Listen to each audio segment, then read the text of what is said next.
Hello, dear brothers and sisters.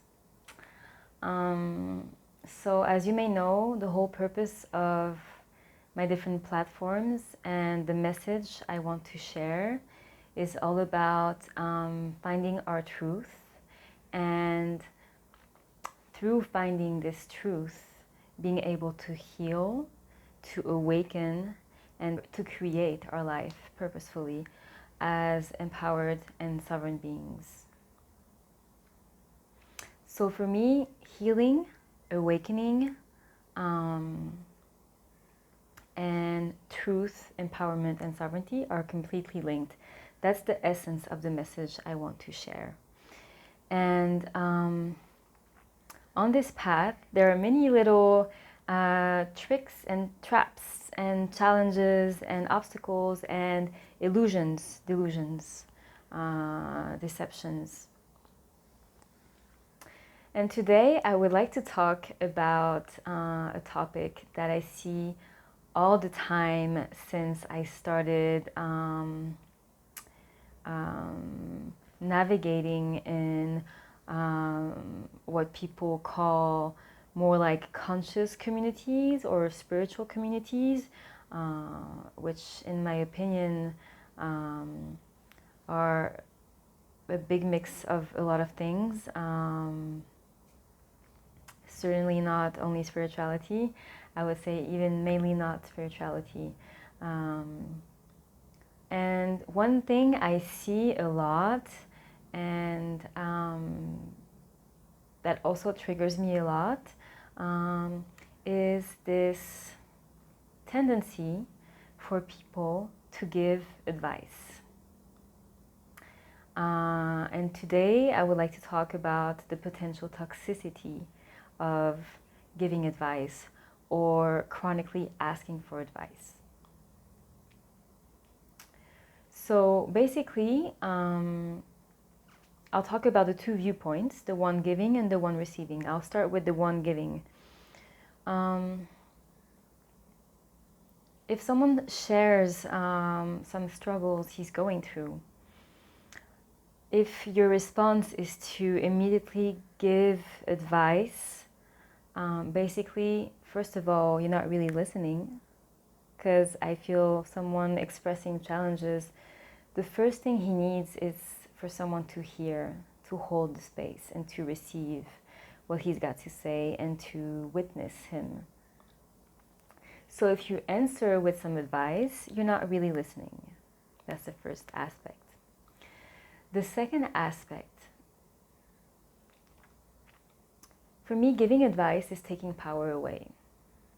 Because basically what you're doing is, first of all, you're considering that you know better what this person needs than this person himself or herself, that you know better what the truth is, or the true path, the true direction, the true decision is for this person better than herself. So you are taking away her power. You are disempowering her by doing that. And I know that a lot of people who do that, they come from a good place. I see a lot of people doing that with good intentions, but as the famous saying goes, the road to hell is paved with good intentions. And that is very true. So by giving advice, you're not holding space, you're not really listening, and you're taking power away. And the third thing about giving advice, I feel it comes from a place of ego. It comes from a place of ego. How to support a person then? There are many other ways that are more empowering, more respectful of this person's integrity, and more honoring this person's sovereignty. Yeah, I see a lot of people wanting to be coaches or calling themselves coaches, and maybe they haven't gone more in depth in conscious supporting or psychology or any kind of like tools or postures that exist in order to support someone. So to support someone, first thing, you really listen, hold space, refrain from this urge to give solutions or to tell this person what she should do. Listen, hold space, have empathy. Then maybe ask her questions. That's how I do. If I want to support and guide someone, I ask her questions so that this person can find her own answers, because we all have everything inside. We are all divine beings. We are all constantly connected to source, and we have everything inside. So it is a matter of how we find our own answers. If you want to support someone, ask her questions so that this person may find her own answers. And then if you feel that this person is kind of looking for like maybe an external perspective or your particular perspective, ask her, may I give you my opinion? Or ask her, are you asking for my perspective on this? Or do you just want to be heard? And then you will see some people, mostly we just need to be heard. But always ask before sharing your perspective. And again, sharing your perspective is sharing your perspective. It's not telling that person what her next step should be, what her opinion should be, what decision she should make, or how she should see things. It's not imposing on her a pseudo truth that is not her truth. It is disempowering, and it is also actually, it can create a lot of confusion because some people don't have enough trust in their own discernment and opinion, and they will take others people's opinions and advice as truth, and they will generate even more confusion, and it will mislead them. So it is not supporting them, it is not helping them. So to make it clear, I'm not saying never seek support. On my journey, I've been lucky to meet different guides, different healers, different therapists that have helped me. But I chose people that would be really empowering, that would help me find my own answers, that would help me find my own resources as well. Even when working with people who work more with shamanism or energy, these people would give me the tools so I could go on my own journey. And I can still use these tools. I still do now on my own. So that's the first aspect. It's the aspect from the person who has this urge of giving an advice. So then on the other side of this interaction, there is the person that is constantly seeking advice.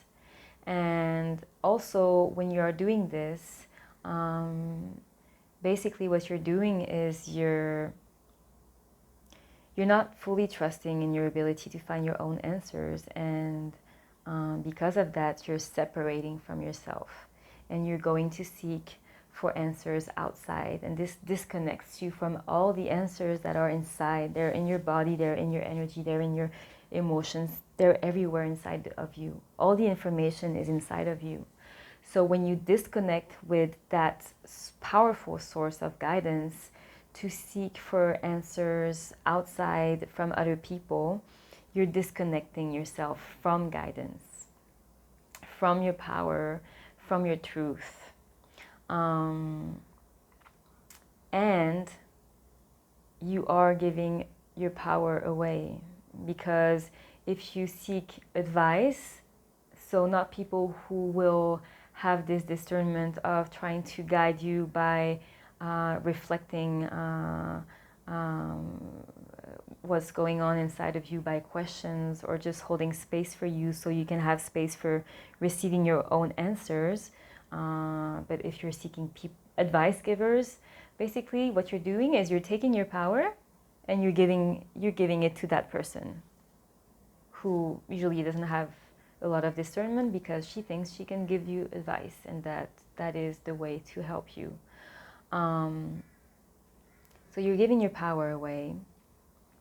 And also, you know, like, they are beautiful, amazing healers and guides and therapists and human beings out there. But also there are a lot of people who don't really know what they're doing, who are just as confused as you are, but maybe less aware of it because their ego is so strong that they embody an identity of someone who will like help others by telling them, you know, what to do or give them advice, but who are not actually aligned themselves. And also on the more extreme side of this spectrum, you have people who don't necessarily have such good intentions. You have people that actually want to take your power. So if you have the tendency to give your power away, these people will happily take it, and this can lead to dramatic situations. Power abuse that has many forms, but in the spiritual and healing communities that I've witnessed from close or far in the last few years, there have been like cases of sexual abuse, of rape, or just like people just like messing with your mind, you know, taking away all your sovereignty and making you an emotional slave. And this can only happen if you give your power away. It's your choice. So yeah,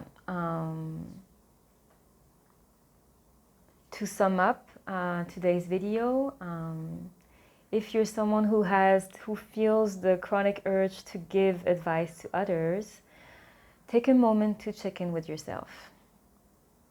Check your ego. Check your intentions. And if your intention is fully to give support, be in your sovereignty and support the other person being in her own sovereignty. Because just as you are guided by divine intelligence, this person has also access to divine intelligence. So help her find her source of guidance. And don't impose your limited perceptions and beliefs on that person. Really, before trying to give advice to anyone, align, check your ego, and if then the intention that remains is supporting, listen and ask questions. And if you feel this person is asking for advice, ask before giving your opinion.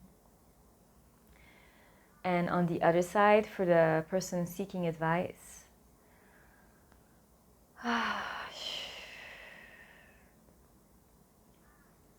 I would really take a moment to tune in with yourself and feel maybe in your body where your power has been taken. When has your power been taken away from you? When have you given your power? Maybe connect to these memories in your body, or if any particular memories come, welcome them and just breathe through them and see what's happening there. And if you need to release some anger, some pain, some sadness, some whatever emotion, make space for that and release it. And know that you have access to divine guidance constantly. And and that it is okay to look for support.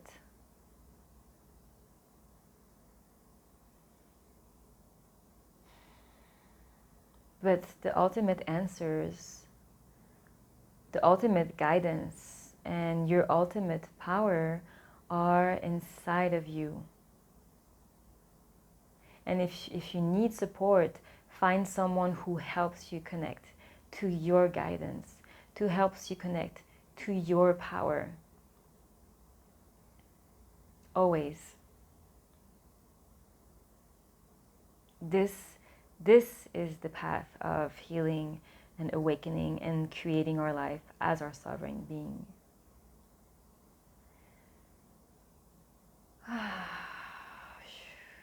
It's by remembering our power, holding space for ourselves, remembering our worth. We are all divine creatures. We are all divine creatures. You are worthy of love, of respect, and you have access to divine guidance. You have access to your truth and your power within. If you need support, find someone who helps you find this. And keep an eye open in the future when you seek support and what you receive is advice. People telling you what to do, what not to do, how you are, how you should be. This is disconnecting you from your power. It's disempowering, and it's disconnecting you from your sovereignty. Find your own power, find your own sovereignty. This will set you free. Okay, much love, and see you in the next video.